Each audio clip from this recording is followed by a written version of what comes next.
get my shoes and out the door. 5, I'm alive. 6, 7, 8, feeling great.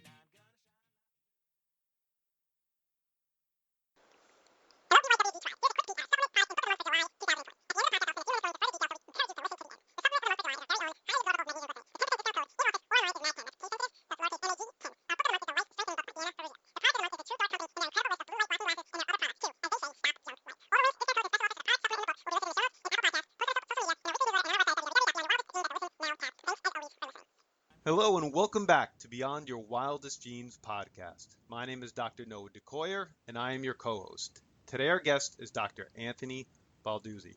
Hey Doc, how are you today? Really happy to be here, Doc. Talk to talk, right? Yeah, thank you. Good to be here, Noah. I hear you. And listen, I'm going to do your bio and then we're going to dive into some great content. Does that sound okay? Sounds great. All right. Dr. Anthony is a health, weight loss, peak performance, and muscle building expert exclusively for accomplished entrepreneurs and busy fathers over 40. And that resonates with me, Doc, because I'm 42. After watching his own dad lose his health and pass away at a young age of 42, holy mackerel, Dr. Anthony founded the Fit Father Project and Peak Performance Prescription to help other busy people get and stay permanently healthy for their families. Dr. Anthony holds dual degrees in nutrition and neuroscience from the University of Pennsylvania, a doctorate in naturopathic medicine, and is also a national champion bodybuilder. His most proud fact is that he has helped over 10,000 fathers lose over 75,000 pounds of fat with his work at the Fit Father Project. So, you know, that bio really resonates with me, Doc, because I lost my mother at 52. So I understand what it's like to lose a parent at an extraordinarily young age. So I could see how that could have shaped who you are today. And let's start there. If I was to ask you to flesh your bio out a little bit, what would you say?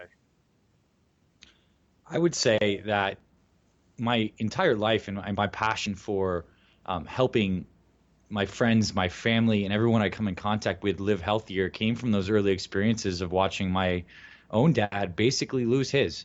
And I think my dad is like a lot of people out there, you know, fathers and mothers who basically are working themselves to the bone to take care of their families. And in the process of working those long hours, you know, handling a promotion at work and all this stuff, Dad just basically stopped taking care of himself. And, you know, I watched him, you know, gain weight. He stopped eating healthy, you know, stopped exercising. And when I was very young, that was something that I used to love watching my dad do is see him exercise in the gym. I used to love hanging out with him, and all that basically stuff kind of stopped.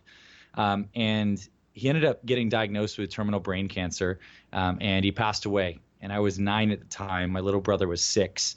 And from that moment, it completely changed my relationship to the understanding of how important health and fitness is for every single facet of our lives, because it's really easy to lose sight of the fact that when we do lose our health and where we're not operating in an optimal state, everything else we love in life that we're working so hard for begins to slip as well.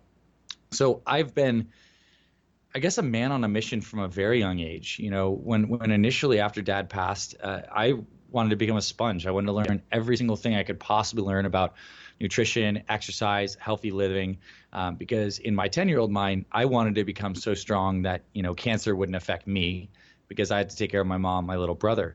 And eventually the seeds of that mission blossomed into what I work on now is, you know, the Fit Father Project, Peak Performance Prescription, and just all these avenues where I'm just trying to provide support for amazing people that, you know, that want to live healthier, that want to live their best, want to take care of their families and look and feel good while they're doing it. Amen, my friend. So since your passion lies here in helping men and fathers, entrepreneurs, let's focus and dial in here. That being said, what reoccurring themes do you see in this segment of the population? In one word, like one phrase I could say is I just don't have enough time. I don't have enough time. Like so many of us are stretched so thin with all of life's responsibilities that often the thing that gets put on the back burner is the health, fitness, exercise, nutrition routines. So a large part of the work that I do, whether it's the Fit Father Project or whether it's with busy entrepreneurs or is helping them build simple and sustainable eating and exercise solutions to have routines that run on autopilot, so they don't take a ton of time, and in fact they give you more time because this stuff is kind of, you have an automated system. So without systems and routines, health and fitness becomes something that either remains in that corner of your life that, I'll get to it later, or ends up being something that is, stressful or takes more time. So we need to have structures and routines. And for the listeners here on this podcast, those that are probably like, well, I am in good shape and I do eat healthy and I do exercise, obviously you can reflect and say it's because you have the right habits in place. And so a large part of what I do is really, help people address the I don't have enough time by installing those health operating systems, if you will, that make the high leverage health habits around nutrition, exercise, sleep, and mindset, pretty automated. Well, I have to bring this up because it's probably what you see nearly every day. And I'm going to use myself as an example. I'm 42, like I said. I'd like to think I look, act, and have those habits that you mentioned. And all the tests I've done over the years generally have come back very positively. Blood work, but until recently, I've had an iron absorption problem. My thyroid numbers have gotten a little wonky, and I'm working with a functional medicine doctor myself. So for my audience, I take this stuff seriously. And then I decided to do a telomere test to see what the length of my telomeres were. And I was absolutely shocked, Doc, to find out the length of my telomeres were of a 61-year-old. Oh, man. This is a person that I think I take care of myself. And then you start looking at it and dialing back and seeing what you're doing or how you're acting or how you're thinking that doesn't align with these healthy habits. What would you say to me, or what would you say if I was your patient or a person describing this to you? Well, I mean, so we'll look at the telomere thing first, because I think that's very interesting, and it's something specific that you brought up is for those that aren't necessarily familiar, telomeres are parts of the end caps of basically DNA that is predictive of how long you're going to live. It's kind of like that the burning the wick on a candle, and as telomeres and cells divide and telomeres get shorter, you are going to get to a point where you kind of fizzle out too, right? And so we want to maximize telomere length. And so what I would look at is if it's shorter than it should be predicted for your age, what are we doing to burn that down? And it's often going to be some kinds of, maybe, stressors, oxidative damage. And there's going to be some stuff that we could look at in your lifestyle to why your wick is burning so fast and so hard. And for most people that I work with, there's always more that we can do on the sleep recovery and rejuvenation side of things that is so important and overlooked. I think a lot of us want to live a very productive, high-performing life. And this is me actually this is a confession too. We want to run like this high performance life. So we run very fast. We run our bodies very fast, and we feel that we are doing a good job with the fuel. And we're not necessarily resting enough to recover. So maybe there are things that we could look at with matching your fuel and your recovery intake specifically for your body, for your nutrigenomics to help support, healthy telomere length. Maybe there's stuff that we could do with your sleep and recovery to make sure that, you are giving your body a chance to rest. And stress is something that's absolutely going to impact lifespan, even if you're doing healthy habits. So those are some of the first kind of higher level mind frames that I would start to look at to approach this kind of problem, and then we'd whittle down to the specifics. Does that make sense? Yeah, it makes sense. And you know what? For me, ultimately, that's what it is. It's sleep. Since I had my children, I have a 12-year-old and a 7-year-old. My sleep has gone through in the tank. So 12 years of not sleeping properly have dramatically impacted. And it didn't show. It took a long time to show up as outward symptoms, like all disease does. But that's where I'm at now, and I'm sure, as you just outlined, that's what you see on a regular daily basis. Totally. I think a lot of guys come to us, men in particular, through doc, I want to lose weight. I want to lose those 45 pounds. I want to increase my energy. And the first place we start is not diet and exercise. We always start with sleep and mindset. And I just wanted to reiterate that, because I think that this is a good chance for us to really all reaffirm how important sleep and recovery is for all the important health changes that we want. Because, you can't out exercise a bad diet, and you certainly can't, do a really hardcore diet or hardcore exercise and see the results you want if your body's in a chronically low level stress state because you're not sleeping and recovering enough. So sleep optimization is the foundation of every single thing that I do. And the thing is, it's often overlooked because it's the simple stuff. It's not as sexy as really looking at, complicated, nutrient combinations and maybe meal timings and new cool workout programs. Sleep's like the basic stuff, and we often tend to gloss over that. I agree. So if we just dial in on sleep, what are some of your tried and true recommendations to have a better night's sleep? Well, I think the first thing is for us to really understand that we are biocircadian, beings. And I know we all have heard of circadian rhythms before, but I think that a lot of the new research is coming out just showing how biologically hardwired our bodies are with clocks. Right. Obviously, we have in the morning, we have, cortisol is rising naturally to wake us up. And at night, as the light goes down and the sun's going down, melatonin is increasing in our brains. It's starting to wind us down at night. So the first thing that I work on is really helping people establish a very structured wake-sleep rhythm. So that means creating a very structured bedtime, and then also optimizing the brain's functioning of its natural circuitry with some of these wakefulness and sleep hormones. And what I think a lot of people don't realize is the importance of actually getting the right amounts of natural light, sunlight, into your eyes early in the morning for helping your brain maintain a circadian clock. A lot of us are working lives where we're in front of computers or we're in offices and we're not outside and we're not connected to the earth and we're not looking into the sun, and realize that our bodies were developed and designed in harmony with nature. And a lot of the ways that we actually maintain circadian rhythm and good sleep is by seeing AM sunshine and seeing the sun go down later in the day. So if we're disconnected from nature, which a lot of us are these days, a good easy habit is in the morning, first thing in the morning when you get out, you rehydrate, you get your water, do whatever you do in the morning, is to go outside and get a little morning sunshine. Obviously, you get the benefits of the vitamin D, but also the sun actually hitting your retina. There's some really cool new research that shows that helps maintain your circadian clock a lot better. The next thing we're going to look at is getting rid of a lot of this artificial blue light later in the day. So screens, whether they're phones or computers, emit certain spectrums of light, and they emit a lot of a certain type of light called blue light. And blue light has a unique property in that it can selectively damage our brain's ability to produce melatonin. And melatonin is, a lot of people have seen that as a supplement, but it's something that our brains make naturally to help decrease, relax us at night and prepare our bodies for sleep and rejuvenation and de-stressing. And so as the sun goes down and our eyes sense that there's lower light, we secrete melatonin. The problem is we're looking at computer screens all the time, and that totally disrupts melatonin. So what I would also do is do some good sleep hygiene stuff throughout the day. Make sure that we have blue light blocking software on our computers, blue light blocking software on our phones. iPhones now have that night shift mode and other things like that.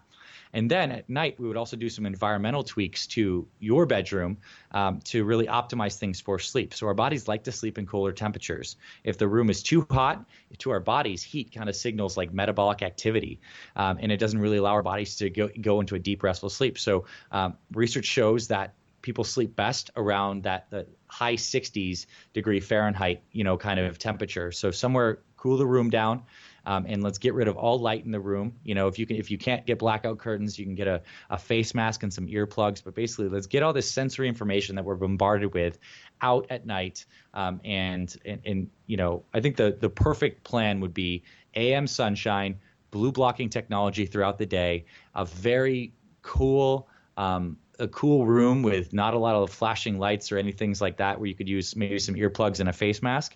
And I think those are some things that would really start to help improve sleep. But there's also a lot of habits around what time we can set regimented bedtimes around. Your sleep is never going to be optimal if you're going to bed at 10:30 p.m. some days and 1 a.m. some days. Your body is constantly guessing. And if you're keeping your body guessing, what time you're going to bed, what time you're waking up, and you don't have a concrete rhythm, you're never really going to feel amazing. So, there's something to be said about a structured time schedule rhythm too. So that's a lot. I'll pause there for a second because hopefully there are some nuggets that people can take out of there to start thinking and reflecting on their own sleep routines and how they might optimize.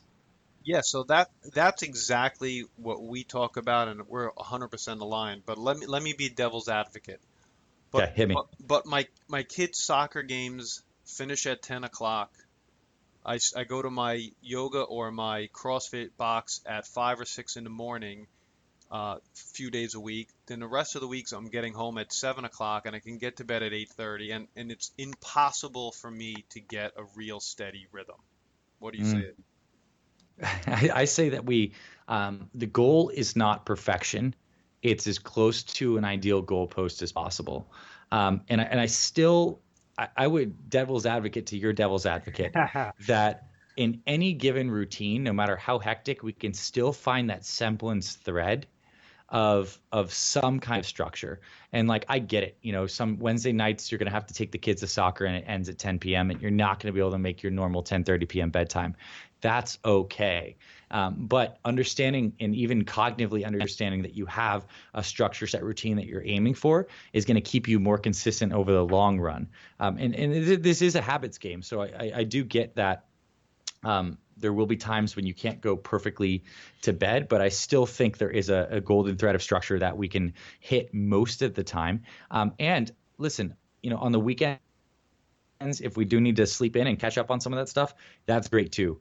I think that we're at a point where most of us, in terms of actual biological health, could benefit from slowing down more and resting more and putting a little less on our plates. I'm not going to say this is what we're going to do, but as a guy like you, Noah, you're an incredibly healthy guy, but you're also seeing the toll of what's happening on, an actual genetic level, Right. with not necessarily having enough time for rest and relaxation.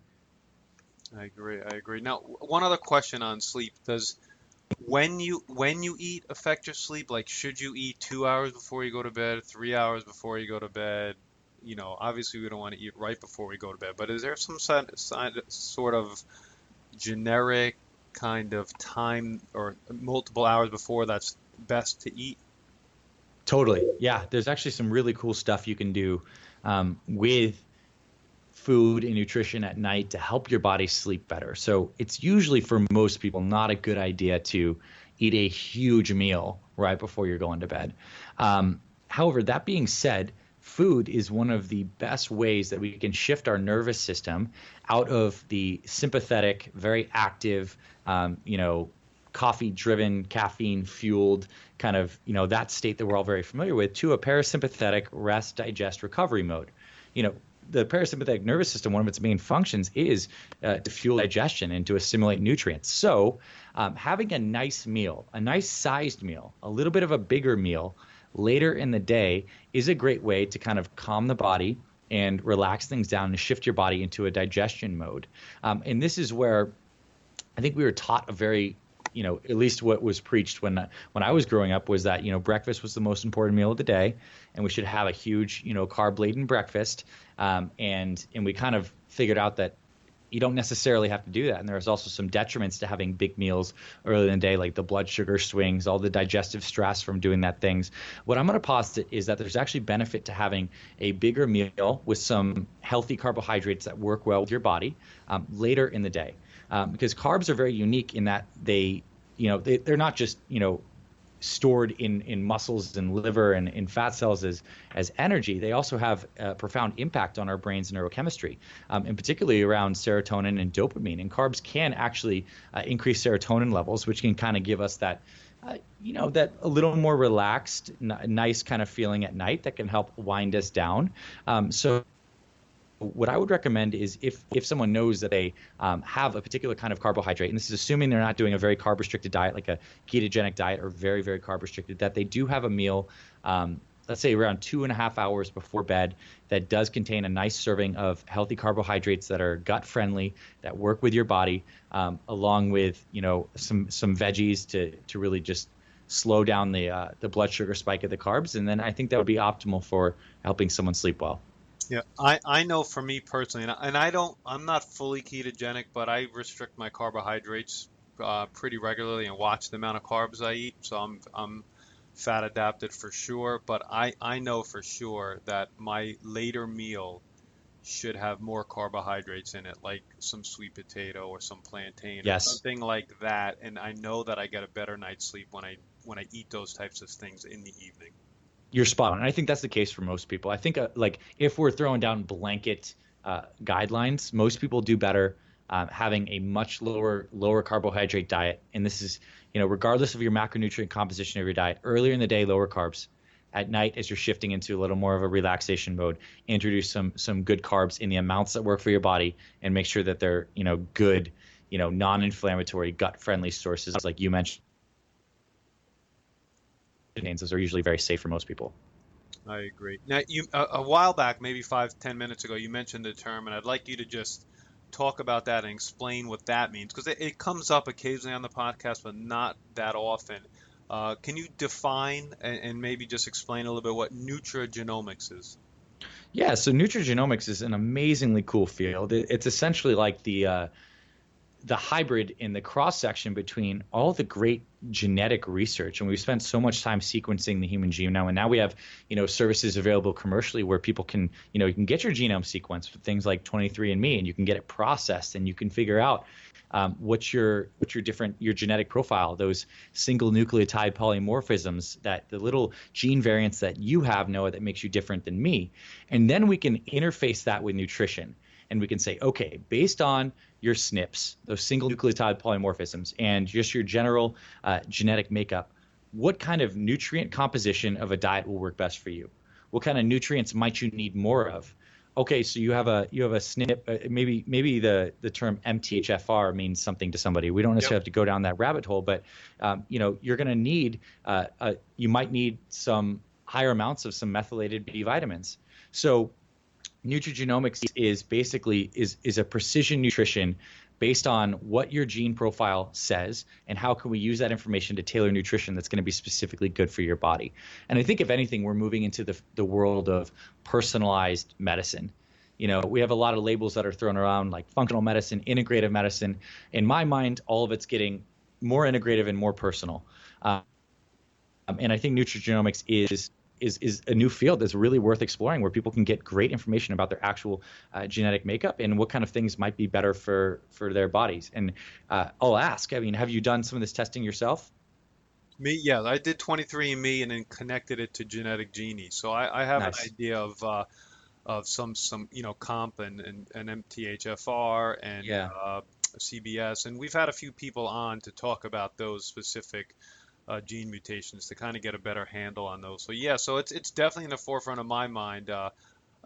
Shame on me. I've had the 2 tests for my children for about 2 months and still haven't You haven't processed their data? but I Yeah. but I have it there. So yeah, I think it's the best thing about this stuff, like the telomere test and 23andMe, is it's no longer cost prohibitive. It's really Yeah. reasonably cheap. All you need really is someone to help you decipher that information in a usable way. Yes, totally. And with some of those SNPs that you just mentioned, by no means am I an expert in these SNPs, but if you know that you have a certain variant of that COMT variant, then you're gonna it would make dramatic differences in the kind of diet that might be best for you, how we can best modulate your dopamine levels, your other catecholamine levels. We would maybe change your nutrient timing based on that, and also take into account your actual goals. So there's a lot of cool things you can do once you know this information. And I think there's something cool too, and I'm going to say this, there's something cool about feeling like you know something special about your own genetic makeup that gives you more buy-in and motivation into your own health plan. Because there's a lot of things we know we should be doing, but when you have a piece of paper that says, man, like my telomere length, should be 10 years younger than it is, or I have a COMT gene, this variant here, and I need more of this or less of that, it creates a little more salience and emotion around why we should be doing things, which I think can increase motivation and compliance for ourselves as our own health coaches, coaching ourselves through these things. And I think that's incredibly valuable. That's, in my opinion, as valuable as any feedback of a test, is how we can really convince ourselves to have more buy-in, more consistency. Yeah, I know for me, and I keep using me as an example, but I'm an open book. I don't really mind sharing where I'm at in the stages of my health. For me, that was shocking, my telomere test. So I immediately went out, got an Aura ring, OURA, and started tracking. I didn't track much of my sleep and all these kind of things, and the Aura ring can track everything. So now I'm getting feedback on anytime I want, how many steps I have, how much deep sleep, how much REM, is Nice. it a good day to work out, all these kind of things, and that was all brought about a test that a piece of paper that said, look, you're aging faster than you should. You really got to change some things around a little bit. Right, exactly. Yeah, so that's exactly my point. That's great. Now, I guess your main program, I guess, is the Fit Father Project, correct? Yes. Yeah. Now, how about explaining that in a little bit more detail? So essentially, what we've done is we've taken a lot of the generic health and fitness advice out there. Um, you know, eat 6 small meals a day, lift weights, go to the gym, and we've really made all that stuff uh, customized and simple and sustainable for busy guys, particularly men over 40 who are fathers, who have busy families, busy jobs, aging bodies, and we've created a comprehensive program where a man can say, I want to improve my health. They can join online. They can join our big program membership base, and they can run through and lose weight, build muscle, whatever their specific goals are. It's kind of tailored to that. But it's really, as fun as looking at a lot of these, very complicated nutrigenomic genetic profiles and all this stuff. When it really boils down to it, health and fitness, for the most part, is not an information game. It's a habits and behaviors game. And so we've just figured out a very simple way to create structures for men around their meal timing, around simple time efficient workouts, around accountability coaching, basically a program built for busy humans that keeps you on track. I wish I could say that it was more complicated than that, because it's really the simple stuff that works. And we just really designed a system that is very effective for busy guys. Now, so do you have a brick and mortar office, or is everything you do kind of online consultation, or is it a combination of both? We have a completely online team. Like our team members are all over the world. And so we support men all over the world. So guys, typically how people find us is, they read articles on our Fit Father Project blog, or, find us on podcasts, et cetera. And they go online and they sign up and they join. And the cool thing about the way we approach things is that we do it completely virtual.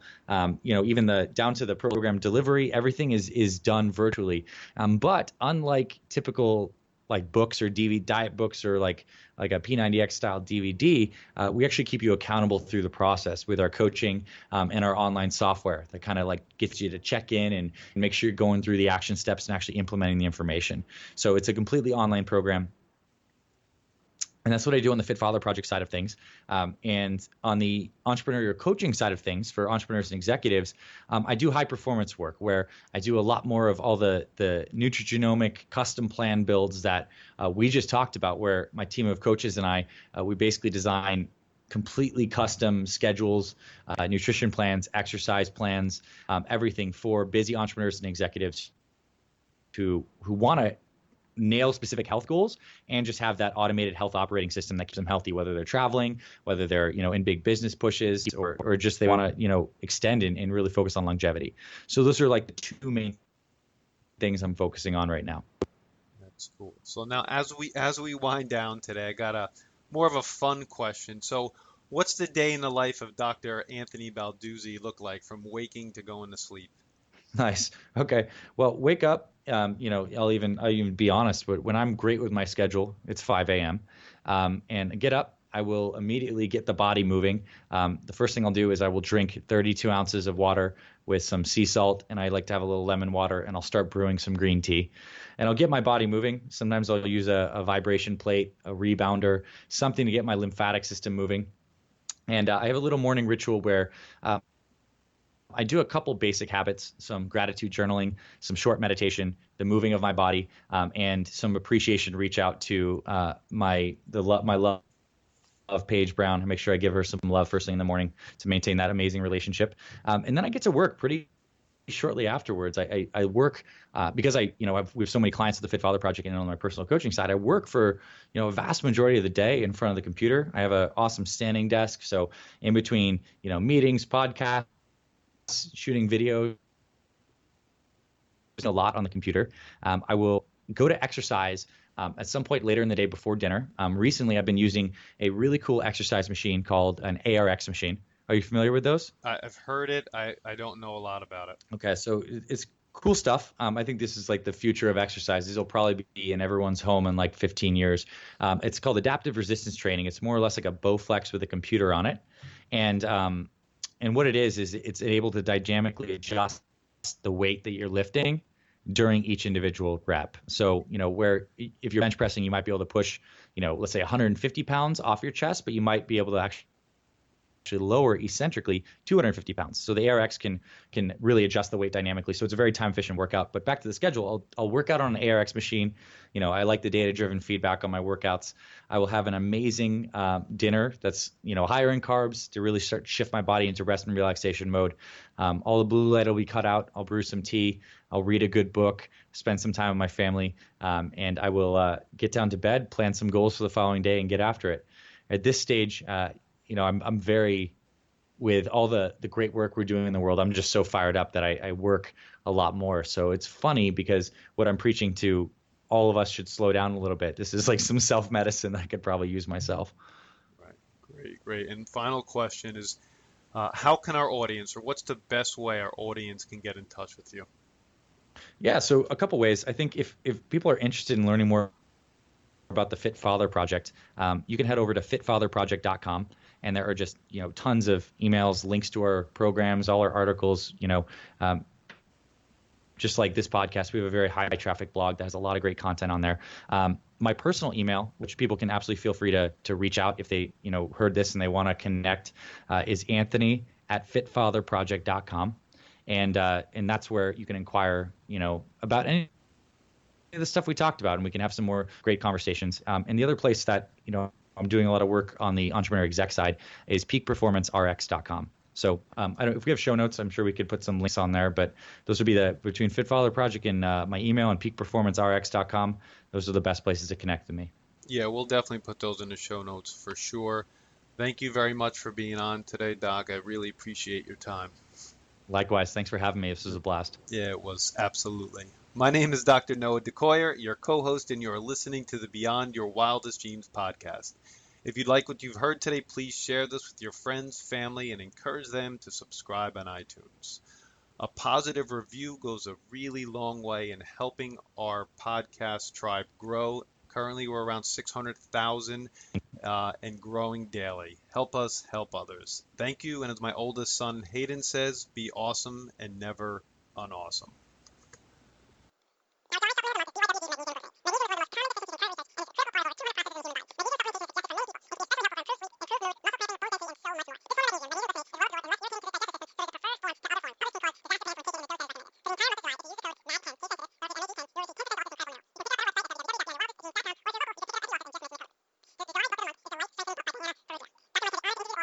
Podcast.